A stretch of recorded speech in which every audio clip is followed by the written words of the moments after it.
Hello Israel, it's me, Seven Heaven, coming to you once again with another video. Okay, I want to say I have no rights to the video or music. No rights at all, strictly for educational purposes only. Let's get into this man talk about the weather, Israel, and what's to come. Now we know we have been getting bad weather, Israel. So let's let him speak upon the weather here that we're getting ready to get. Development and the longer term. So let's talk about the details going forward and take a look at the satellite picture this morning. And we've got a dominating ridge that's locked over the Pacific Northwest, bringing well above average temperatures for them. And I don't really see that going away anytime soon. At the same time, we've got a tropical feed of moisture down here in the Gulf of Mexico. That's leading to all the instability and the heavier rains that dropped over Texas over the course of the week. But we're going to be watching a cold front, the first of series of cold fronts this week. They're going to be dropping southbound. But you can see out here in the open waters of the Atlantic, there's not much tropical development as of right now. So that's a good thing because we are actually in hurricane season. This is the first day of hurricane season on the Pacific side, and this is the first day they've been going to do updates from the National Hurricane Center going forward twice a day from now all the way until November 30th. And the new thing they changed this year is they now extended it to 7 days instead of 5 days. So for the next 7 days, we're not really anticipating any sort of tropical storm development. But beyond that, things get a little bit more interesting. So let's talk about the details going forward. Here's the setup for today. So we're going to watch this boundary that's going to be dropping southbound. It's a weak cold front, but either way, it's still going to have some instability along with it. And along this boundary, it's going to be having some storms starting to break out. Nothing really severe, but like to moderate some heavier embedded showers across portions of North Texas this afternoon, and further to the north across portions of Missouri. They could also have some instability with some heavier rain showers in the heat of the afternoon going into early evening. But it's really right along this boundary is the focal point for some showers and thunderstorms. But you can see for the rest of the country where that high pressure is, that's all the sinking air and a lot of heat's going to be building, and drier air as well, especially up there into the Pacific Northwest. But as we go into tomorrow for your Tuesday, there's your cold front dropping further south. So usually, typically behind a cold front, you've got much drier, much more stable type air, and that's exactly what we're going to find as we go into the day on Tuesday. Really, the only unsettled conditions to speak of is going to be further south into central Texas, heading into South Texas. But further north, you actually see the warm front. And as the warm front lifts from the south to the north, those typically are the ones that you got to be concerned about, definitely for stronger storms, if not severe storms. So I do think that's what we're going to be concerned about in your Tuesday afternoon, especially into portions of southern Illinois, into the portions of southern Indiana.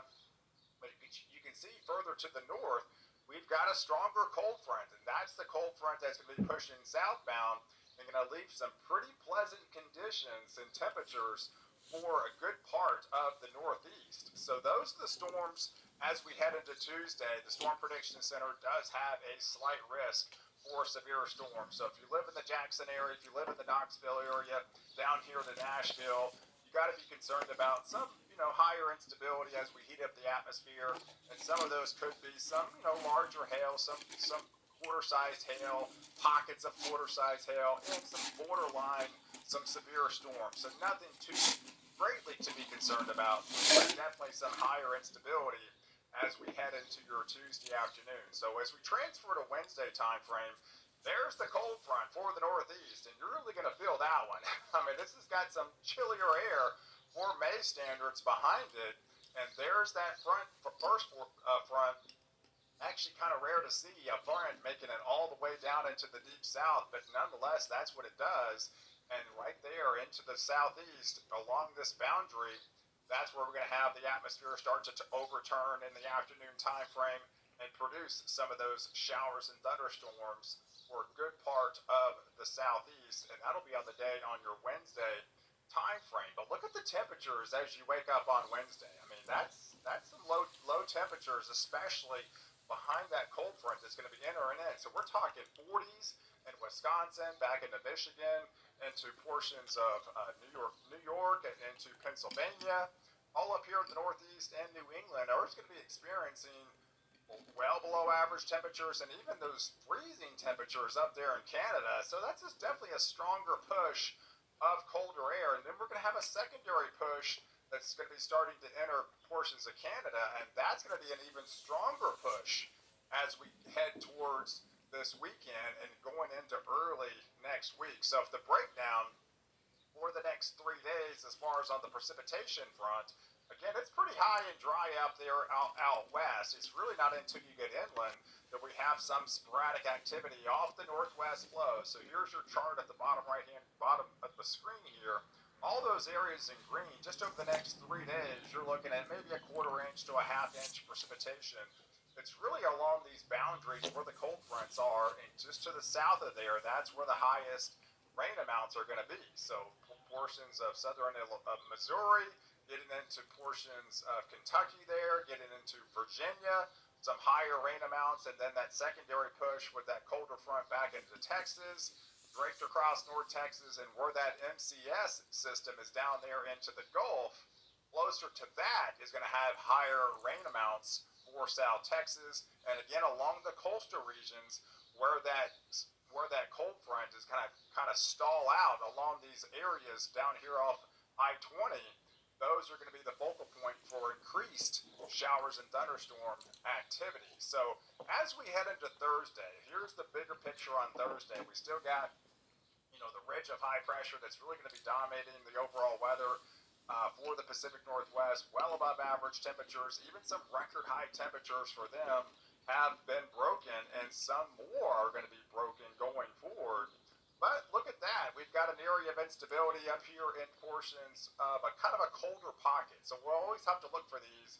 And there's two defined areas. There's one up here, and there's also another one down here into the Baja. So that's going to be the focal point. And to the right of there, that's where these are your lift mechanisms. So these are the ones that have the lift to it.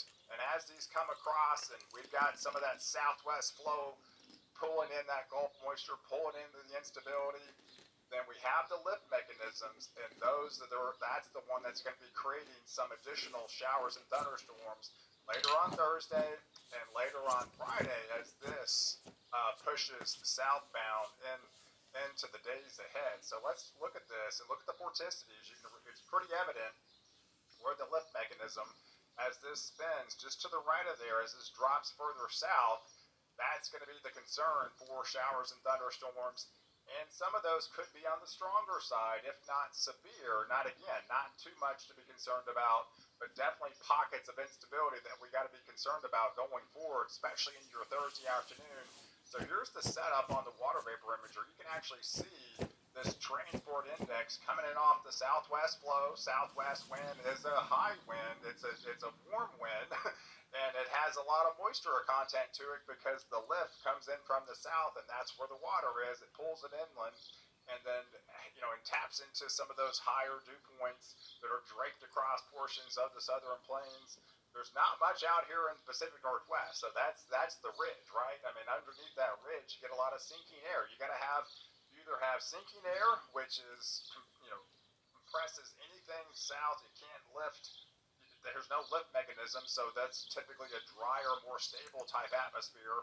And where you have the lift and where it becomes more unstable, and you've got rising motion air, those are the areas that have more probability to see rain showers and turn those into thunderstorms if they have some instability. And the lift mechanisms are going to be associated with it, and that's exactly what's going to unfold as we get into Thursday afternoon, but especially into your Friday afternoon. So here's the front as we go into Friday.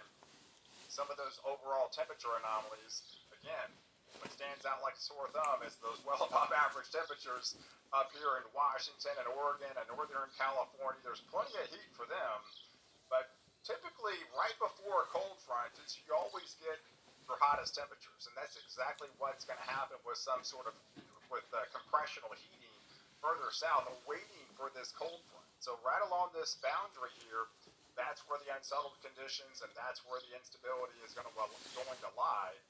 And as we head into Friday, there's your Cape values, your convective available potential energy. Again, nothing extreme. So you have an active dry line. You know you got a secondary cold front that's going to be pushing in from the north.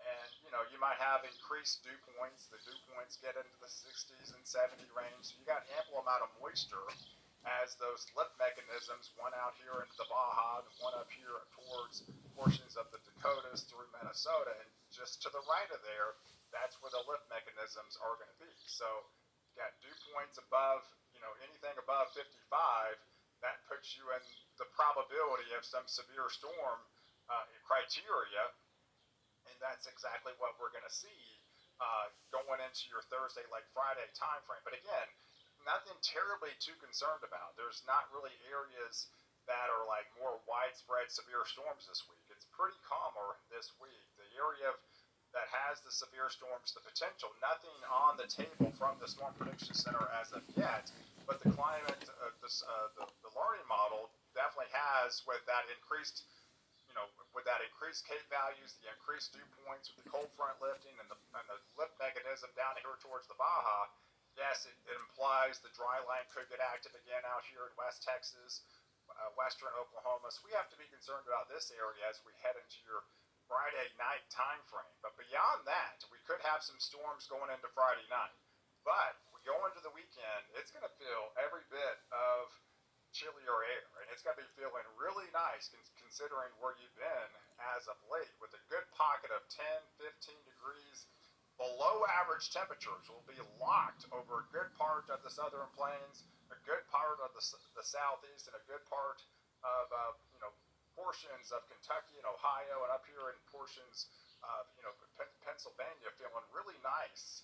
And there's that front that came in from the northeast, and then the secondary push. So behind that secondary push, you've got a lot of drier air, and that won't be until the day on Sunday. But out ahead of it, you've got heavier rain. So it's pretty dry for a good part of the week for the Northeast.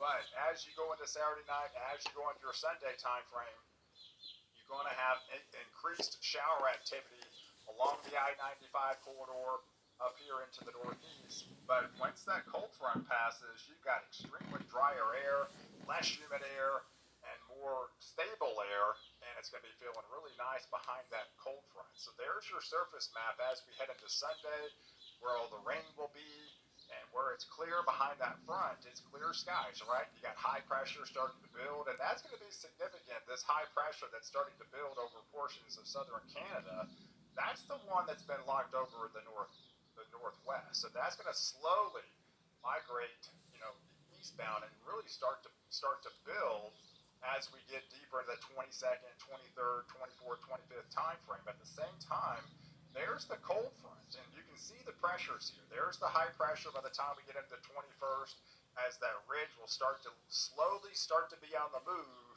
from the Pacific Northwest, and now filtering into more of the southern Canada region. But eventually that will start filtering in over portions of the Northeast. But in the short term, we're going to be watching these low pressure centers, and that's the cold front that's going to be draping off and then finally actually moving off the coast. But before it does that, it's going to be leaving again over several days. Once that cold front pushes through on Saturday and Sunday, it's going to be around for early next week for several days, leaving those below average temperatures. So it's going to be feeling really nice up here as the ridge will slowly start to break down up here in the Pacific Northwest and finally be on the move. And as this slowly migrates from west to east, and this will be slowly starting to build over portions of the Northeast. So by the time we get into, say, that 24th, maybe the 25th time frame, going to be fairly significant. So remember the cold front that moved off the coast, right? That cold front is going to be shifting and moved off into the open waters of the Atlantic. And at the same time, that ridge is going to start to move over. So now, by the time we head into the 24th, again, it won't be until 9 or 10 days from now. But whenever you see these type setups, you always start to look for maybe some tropical mischief, especially with the cold front moving out in the open waters. And then you start to get lower pressure. So you get that. These are the pressure points as we head into your 24th, 25th time frame, implying with that ridge over the top, that we could be getting some lower pressures underneath off the southeast coast, and that's where we could have, potential early season some tropical mischief develop. So you can see the ridge. This is again by the 24th, 25th time frame moving across, and it should be locked over a good part of the northeast and southern Canada by then, lowering the pressures underneath. So these areas along the Carolina coast, off here by Georgia, back into Florida, this is going to be a highlighted area that we have to look for as this setup starts to unfold. And this is the latest update from the surface guidance with the high pressure locked over the top. We've got lower pressures underneath. Again, this is 9-10 days out, so this is something longer term. But right now, we're watching initial stages of this maybe potential low pressure forming out into the open waters of the Atlantic. And now that we're going into hurricane season, we got to watch all these type systems like this. So the longer this is going to be able to sit over the open waters and just kind of fester, then that's where you got to be concerned about for a little quick spin up, and maybe move it inland, going towards the Carolinas, maybe towards Florida as we get into that 24th, 25th, 26th time frame. So that's definitely something I'll be watching going forward. So I appreciate you guys watching. Be sure All to right, follow Israel, me on much love. Facebook, Twitter, and Instagram.